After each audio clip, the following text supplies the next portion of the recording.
Kathy. Yes, and welcome everybody.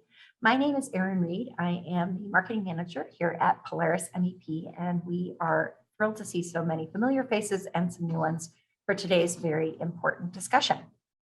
So I'm going to start with just a few notes of housekeeping. Number one, as I mentioned, we are recording this webinar, so please use the control panel and the chat feature, which you'll see at number 2 on the screen right now, if you need some support or would like to pose a question for any of our panelists. Our second bit of housekeeping is that I've been asked to read this disclaimer. This presentation is provided solely for educational and informational purposes. It is not intended to constitute legal advice or to create an attorney-client relationship. If you wish to secure legal advice specific to your enterprise and circumstances in connection with any of the topics that we address, we encourage you to engage the counsel of your choice. And now that housekeeping is done, we get to the fun stuff. As I said, it is wonderful to see so many folks who have joined us today, as this is a very important topic. If you have not yet worked with Polaris MEP, please know that we are a nonprofit consulting group. Our sole mission is to help small and medium-sized manufacturers improve, become more competitive, increase their profitability. And the way we support your growth is serving as the resource to the Rhode Island manufacturing community. We partner with clients.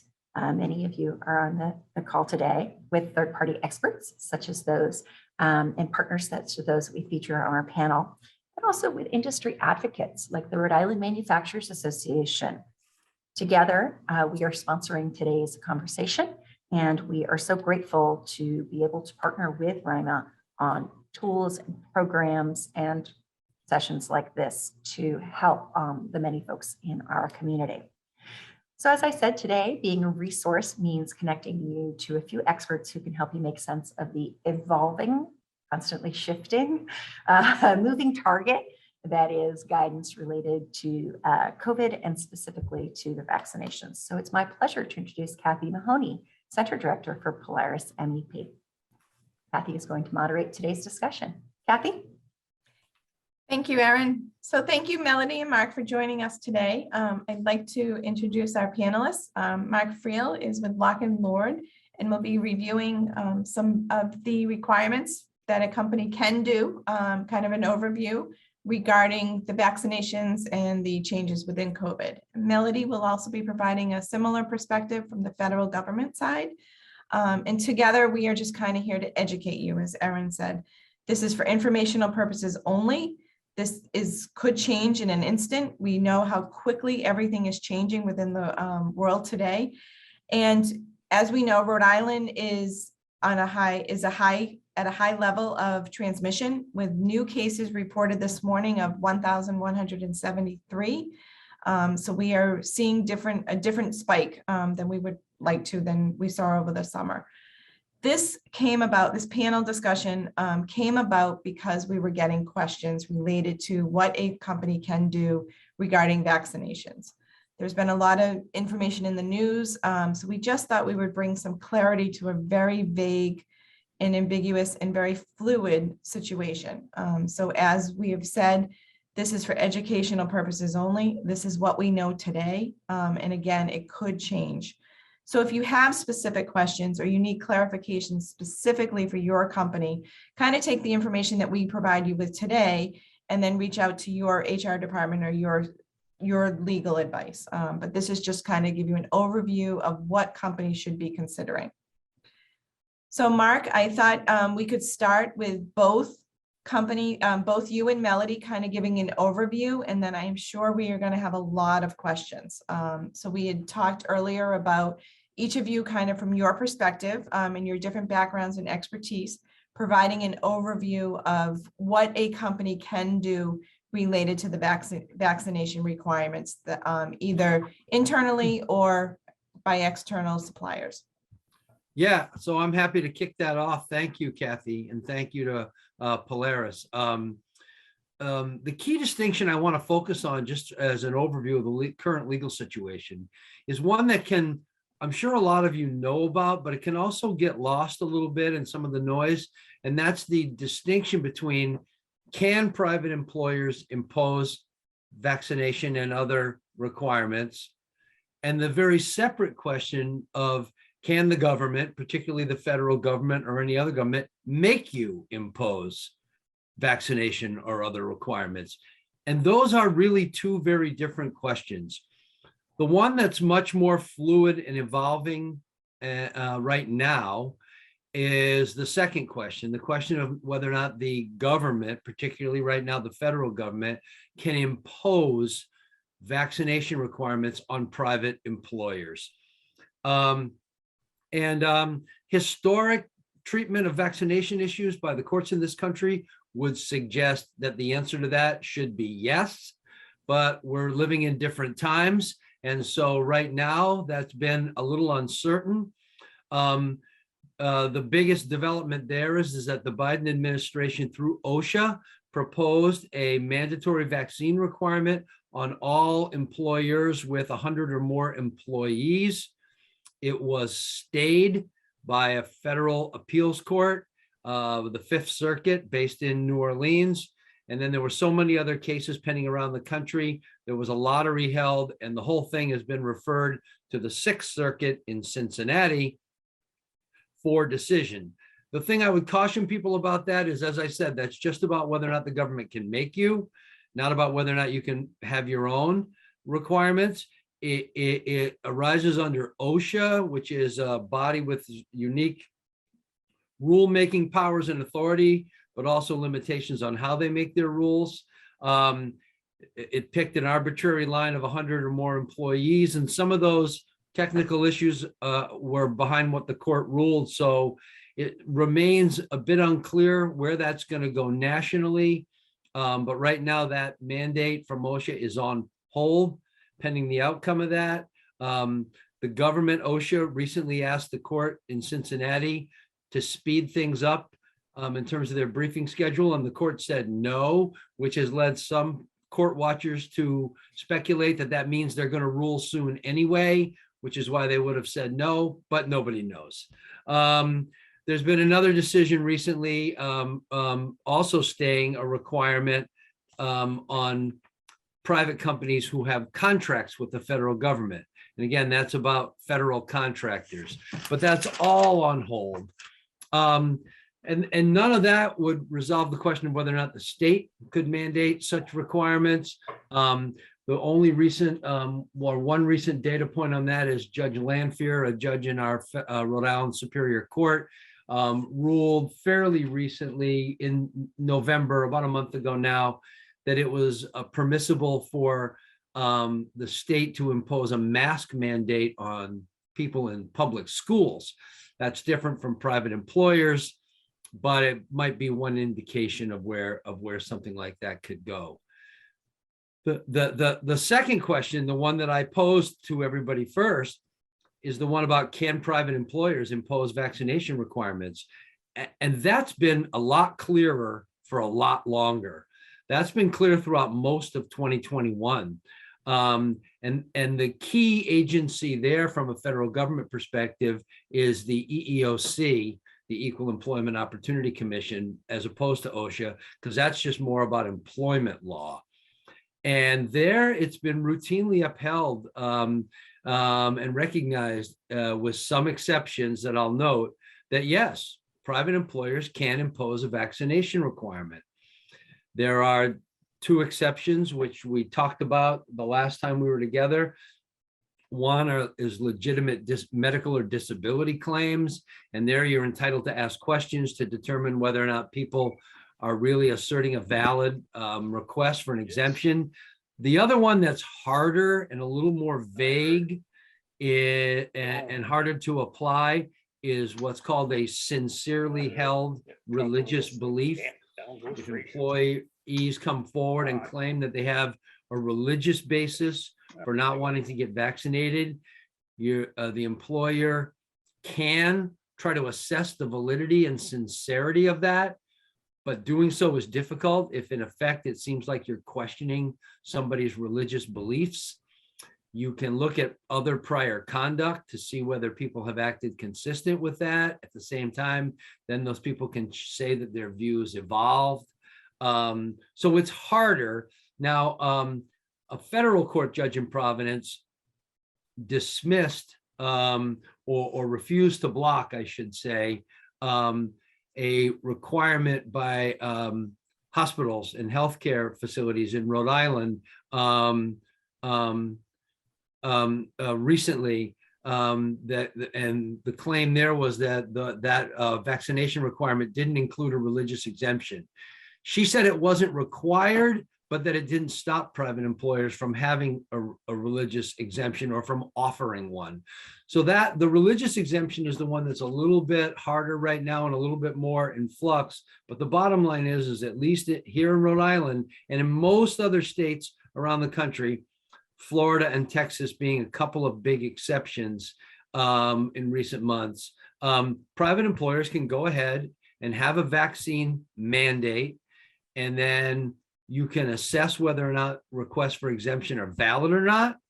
And then you can also, if people refuse, while you can terminate them for such refusal, and you're seeing more evidence of that happening, you can also attempt to set up what's called accommodations for them, even if they're not legally entitled to those accommodations. And you can talk about testing requirements, masking requirements, remote work, physical segregation in the workplace, and things of that nature. So that's a quick overview of where we stand, but I wanted everybody to understand the difference between what private employers can do on their own versus what the federal government can mandate. Thank you, Mark. So I just want to add one thing to what Mark had said in his near the end of his remarks. He mentioned that employers could put exemptions into place for employees if they do if the employer requires an employee to employees to be vaccinated, and there are exemptions. One of those being the mask mandate or testing. The state of Rhode Island is still offering the testing program that they had in the spring. We actually had a call yesterday regarding it, and I should be getting the updated information. So I will make sure that once I receive that, everyone has access to the test kits. If you recall, in the spring, the state of Rhode Island was offering test kits for employers to bring right to their facility so that the employees could test there. So if you are, for whatever reason, testing your employees, even if they're vaccinated or not vaccinated, the state of Rhode Island is still making those test kits available to you. I just need clarification on where you pick them up, because it used to be at the Dunk Center, and that is one of the things that I will get in the packet. So I just wanted to make sure that everyone was aware of that. Melody, I'm sorry about that. I just wanted to get that out before I forgot.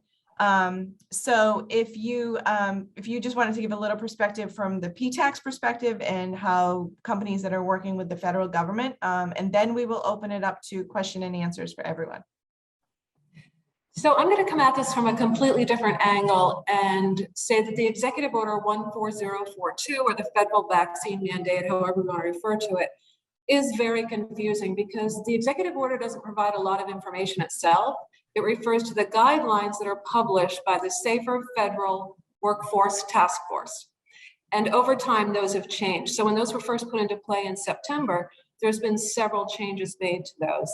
The most recent, prior to the injunction, was the fully vaccinated date was pushed ahead to January 18th. Now that everything is on hold, the guidelines are subject to change again. And with the executive order, of course, it could be canceled, revoked, it could be adjudicated unlawful. We just never know where that's going to go. So prior to the injunction, there are some keywords that companies should be looking for. The word covered federal contractor is one of them. And a covered federal contractor, according to federal contracting, is a prime or a subcontractor that has a federal contract. There are 4 exemptions under that covered contractor terminology. One is if you have a contract under the simplified acquisition threshold. That's $250,000. And that's a contract. That doesn't refer to individual task orders, because many of you work from task orders. And I know you're questioning whether, do I follow the task order amount or do I follow the contract? Somewhere in the big picture, you have an actual contract. So that's where that would come into play. Second exemption as a covered contractor would be if your contract is for solely manufactured products. And that's where it gets a bit murky for this group, because some of you do solely manufacturing, yet you may have R&D in another part of your company. So that's the second one. The third one, for those of you that are doing research and development, grants and cooperative agreements are exempted from this as well. A cooperative agreement was deemed to be the same thing as a grant for contracting purposes. And then the fourth one is if you have a contract with certain Indian tribes. Here's the catch. Even if a contract that you have falls under this one of 4 exemptions, agencies have been strongly encouraged to include the compliance clauses in your contracts. So when you get a contract, hopefully everything has been stripped out before it arrives to you, because language with FARs and DFARS clauses, the Federal Acquisition Regulations, were being included on contracts and award notices that started back in November. The clauses you want to look for are FAR Clause 52.223-99, and the DFARS clause has very similar language. The DFARS clause is 252.233-799C. Can you So repeat those, Melanie, I'm sorry, can you just repeat those? I'm sure people are writing them down. Sure, 52.223-99 is the FAR, which is the overarching. And then on a DoD contract, you would have your DFARS clause with very similar language, which is DFARS 2.52, DFARS 252.233-799C. Thank you. Let me figure out where I am now. Again, no worries. So what's even more confusing is if some of you do work for the civilian agencies, like I know we've got some medical production facilities that may do some production and R&D. The rules are different under GSA. So each agency has its own set of rules that they're playing with right now. The clause before the injunction came into play impacted primes and subcontractors. And it was incumbent upon the prime to flow down those clauses to the sub. However, there was no mechanism in place that if I'm a prime contractor and flow it down to you, there's no mechanism for me to check to see whether you're really doing what you say you're doing. So that's open for interpretation. GSA said that we will take self-attestation. With DoD, they wanted you to have actual records on file as to the vaccination status of your employees. So you can see where it already starts to get even more confusing when you look at multiple agencies. To add to the confusion, there was conversation about what constitutes an employee at a covered contractor. And regardless of whether somebody is part-time or full-time, the next two apply. And this is an or clause. So if an employee works on or in conjunction with a covered contract, or you work at a covered contractor workplace, you had to comply, your employees had to comply with the vaccination mandate. So here at Commerce, because we use our accounting staff, HR, marketing, although they don't work directly on the contract that I have, they work in conjunction with, and they work at a covered contractor because Commerce Corporation holds a federal contract. So if the injunction had not been stayed, there was question as to whether or not all our employees would have to been vaccinated. Because the majority of the funds that Commerce gets fall under grants or cooperative agreements, we could potentially be exempt. So when you start to figure out what your company has to do, you have to look at a lot of moving pieces. And then there's even more language that talks about the covered contractor workplace. And as Kathy started to reference, when you talk about the vaccine mandate, were the federal executive order to actually be implemented, the injunctions lifted, everything goes back to what the original intent was. In addition to the vaccine mandate, each company that has a federal contract is supposed to identify a COVID-19 coordinator. You are supposed to abide by the masking and social distancing requirements if you're in areas of high transmission. And they also say that it's incumbent upon you as a business to watch the CDC site daily to determine when you're in an area of high transmission. So when the injunction, whatever is going to happen with that, hopefully lifts, some of this will be clarified. I think the biggest caution I have is that if you were to sign a contract right now that has those clauses in it, DOD has instructed their staff to not enforce them. However, if you have signed a contract, the injunction is lifted, it's not clear whether you'll get a contract mod or whether it'll be business as usual. And my word of caution is you have attested to something that was put in place back in November that may no longer be under those guidelines that were published by the Safer Federal Workforce Task Force. So you just need to be mindful of things as you're moving along and really paying attention to what your contract says. Just a couple of other things. Employees working from home, that does apply to you. So for those of us that have been working at home, may bounce in and out of the office. If you are working for a covered contractor, those employees are covered. There is a misconception that contracts would potentially be terminated if you weren't able to come into 100% compliance with DOD. That's not the case. If you can show that you're making a good faith effort and working with your contracting officer, that will go a long way. And the other thing that this kind of alludes back to something Mark said, so I actually have a lot of questions for him as a result of his comments. The position of the federal government is that the federal mandate supersedes the local and state mandates. So when you hear that perspective versus what's currently in the court systems, there's just a lot of room for confusion all around. Thank you, Melody. So You're welcome. We do have a question in the chat. So we're now at the point for question and answer. So if anyone has any other questions, please feel free to ask them in the chat. The value of the $250,000, is that for a single contract value or a sum of a few contracts? I'm going to assume with the same organization. So let's say that a lot of companies get like an IDIQ type of contract where it's, over multiple years, you don't get any money when you start, but the task orders are issued against that.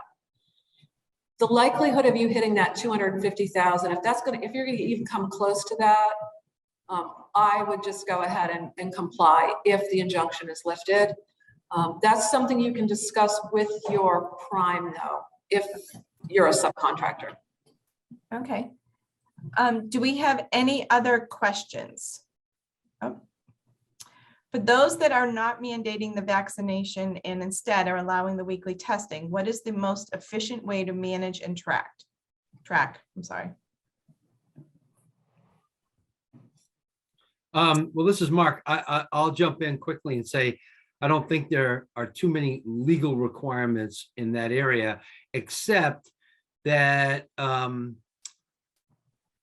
another issue that has come up from time to time during the past year has been whether or not any interaction between the employer and the employee relative to COVID or vaccinations is covered by HIPAA or is confidential and private.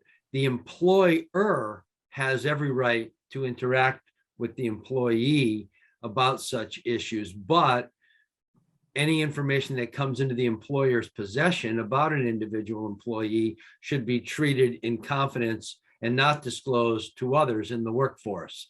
So the employer can interact with the employee about COVID and testing and vaccination issues, but once the employer has in its possession any documentation or information, a test result handed in by an employee, or any information about a request for a medical exemption or anything like that, the employer has to treat it in confidence. As for how to track, I mean, I think it depends upon the size of your workforce, whether or not the tests results are being generated internally or externally.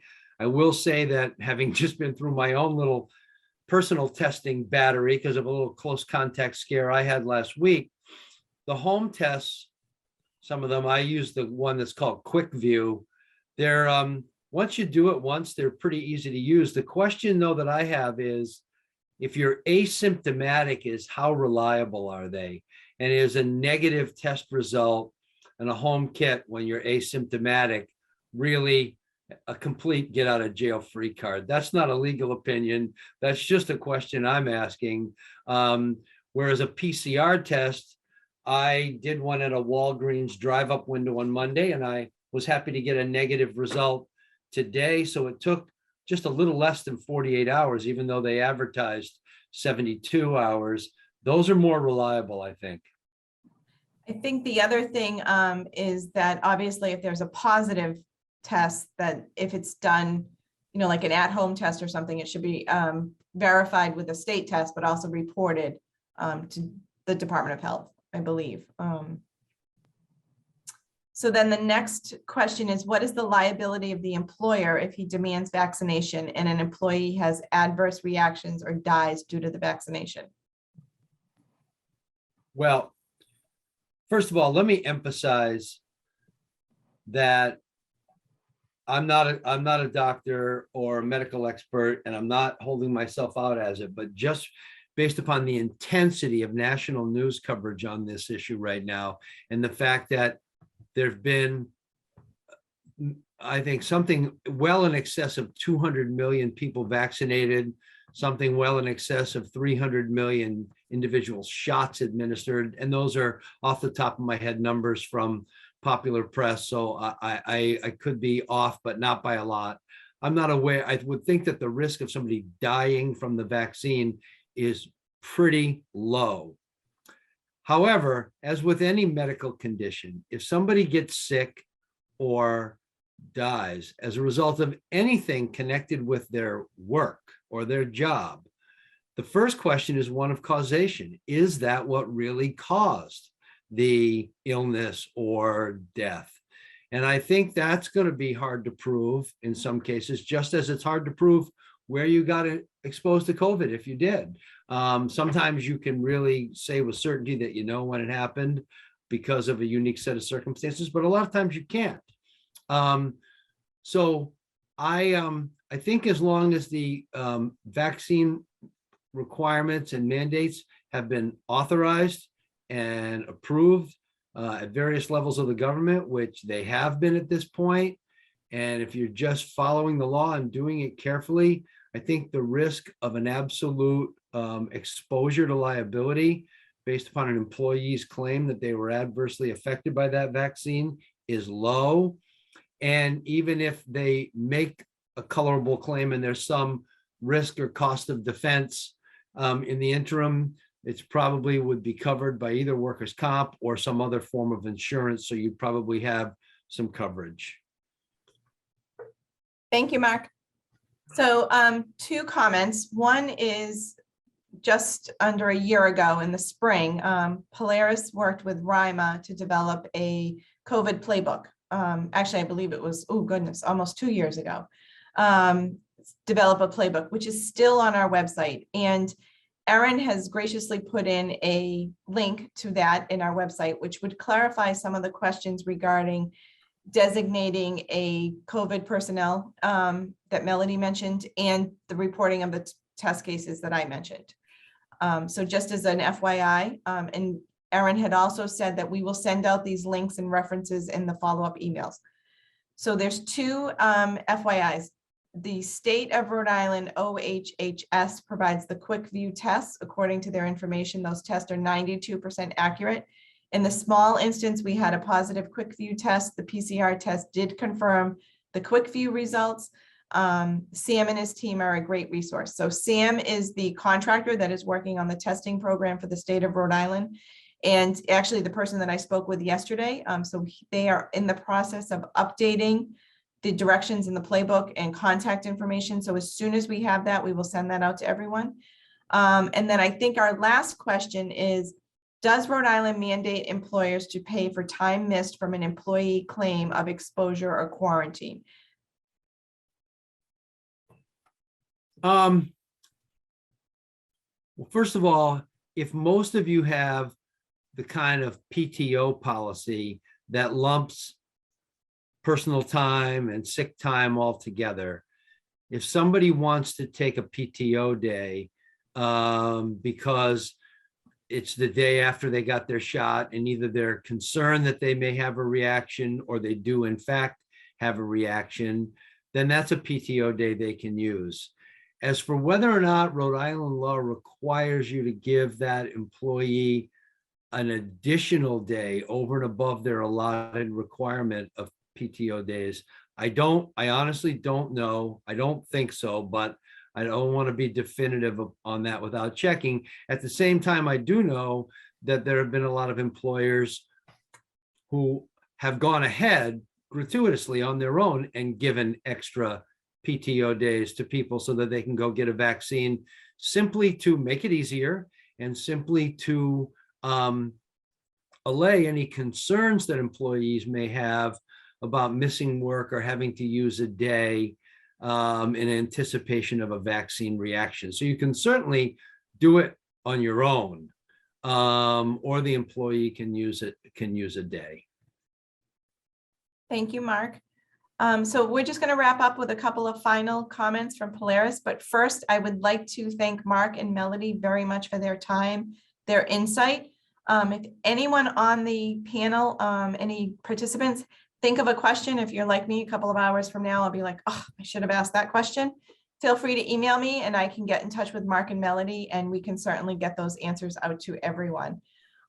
So Polaris MEP is in the process of conducting a state of Rhode Island manufacturing survey. It's the last few weeks of the survey. So it's your chance to participate in the future of manufacturing trends, regulations, and input into future offerings for Polaris. As I said in the very beginning, this webinar came about because of questions I was receiving related to the vaccination. So we thought it was time to bring together Mark, and given the federal government executive orders, Melody was the perfect expert resource to also bring in for this conversation.